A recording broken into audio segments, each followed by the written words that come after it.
بسم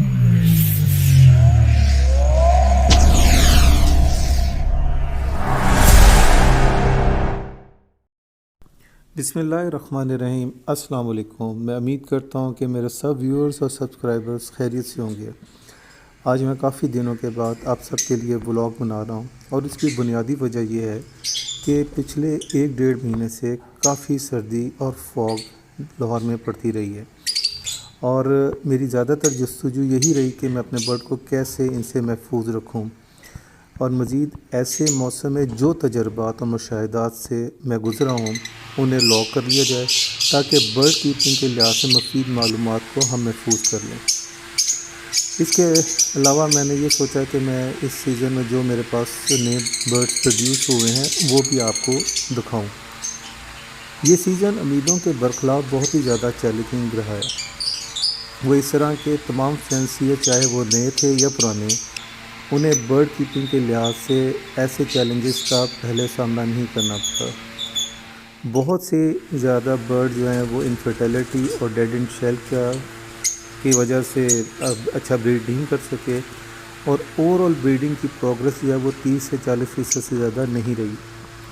اس کا مطلب یہ ہے کہ آنے والے وقتوں میں لو برڈ کی قیمت چاہے وہ میوٹیشن ہو یا کمرشل انٹیٹی زیادہ فلکچویٹ نہیں ہونے والی، بلکہ آپ دیکھیں گے کہ مارچ کے آخر سے لو برڈ کی ریٹ بڑھنا شروع ہو جائیں گے، اور یہ سلسلہ مارچ، اپریل اور ستمبر اکتوبر میں اپنے عروج پر ہوگا۔ اس لیے میں یہ سمجھتا ہوں کہ جو دوست اپنے پاس ریٹینشن پاور رکھتے ہیں ان کو چاہیے کہ وہ اپنے برڈز کو ابھی نہ بیچیں، بلکہ ان کو اس ٹائم بیچیں جب ان کو زیادہ قیمت اور اچھا پروفٹ ملے۔ اب میں آپ سے ان سارے تجربات کو ون بائی ون ڈسکس کرتا ہوں جو کہ میں نے اس دفعہ ایکسپیرینس کی ہیں۔ اس میں سب سے پہلی چیز ہے ٹیمپریچر۔ جو چیز میں آپ کو بتانا چاہتا ہوں وہ یہ ہے کہ دن میں میری ایوری کا ٹیمپریچر ایوریجلی 10 سے 12 ڈگری رہا ہے، اور بعض دفعہ یہ اس سے بھی کم ہوا، اور رات میں یہ 4 ڈگری تک بھی ڈراپ کیا، لیکن میں نے پورے سیزن میں اپنے برڈز کے لیے ہیٹر کا استعمال نہیں کیا، اور الحمدللہ میرا کوئی بھی برڈ سردی کی وجہ سے ایکسپائر نہیں ہوا۔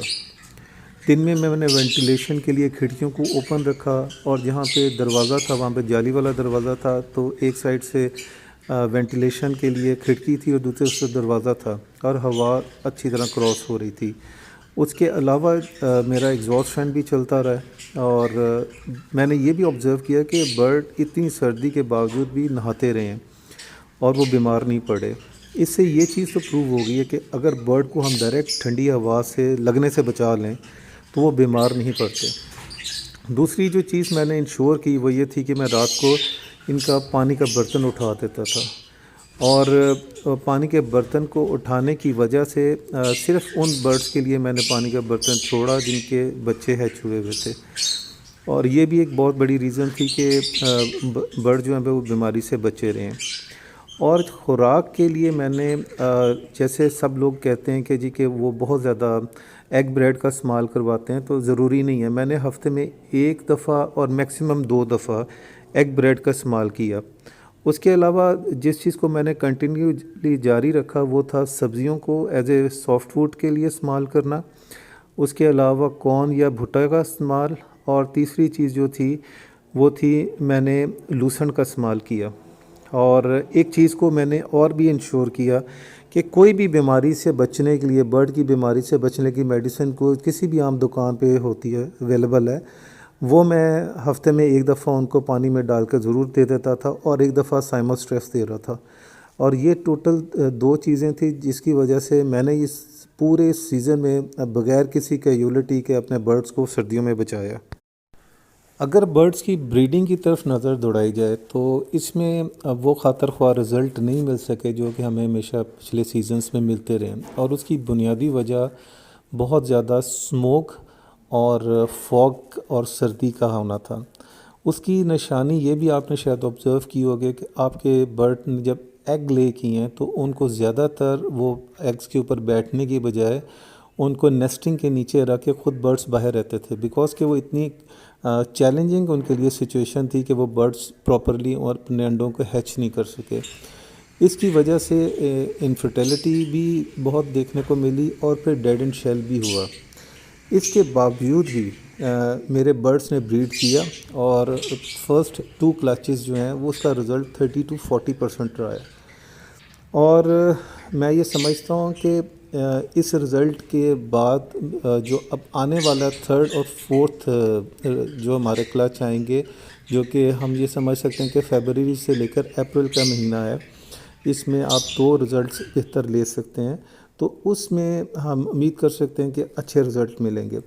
یہاں پہ میں آپ کے ساتھ ضرور ذکر کرنا چاہوں گا کہ میرے ریڈ آئی برڈز کا جو سروائیول ریٹ ہے وہ تقریباً 70% پلس رہا ہے، اور یہ بہت اچھی ریشو ہے۔ اور اس کو میں نے کیسے انشور کیا وہ میں آپ کو بتا دیتا ہوں کہ میں نے سافٹ فوڈ میں پہلے 3 دن کے لیے ان کو ایگ بریڈ دیا، اور رات کے وقت میں ان کو کارن دیتا رہا، اور پانی میں ان کو میں چوارکا اور سپارک ڈال کے دیا، اور الحمدللہ مجھے اس کی وجہ سے ان کا رزلٹ بہت اچھا ملا۔ جتنے بھی نیو فینسیئرز ہیں میں ان کو یہ ایڈوائز کروں گا کہ انہوں نے بالکل دل برداشتہ نہیں ہونا۔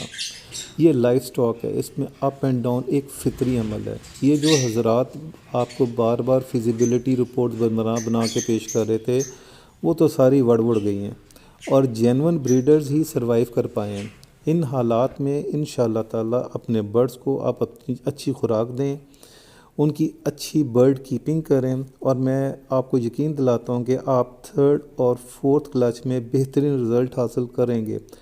اور برڈز کو آپ نے اپریل کے مہینے میں فروخت کرنا ہے تاکہ آپ اچھا منافع کما سکیں، اور اس سارے جس کو آپ لاسز کو برداشت کرتے ہیں اس کا ازالہ کر سکیں۔ میں امید کرتا ہوں کہ میری یہ ویڈیو آپ کو پسند آئی ہوگی۔ مجھے اپنی آراء سے ضرور مستفید کیجیے گا۔ I wish you all very best for the remaining of the season. مجھے اجازت دیجیے، اللہ حافظ۔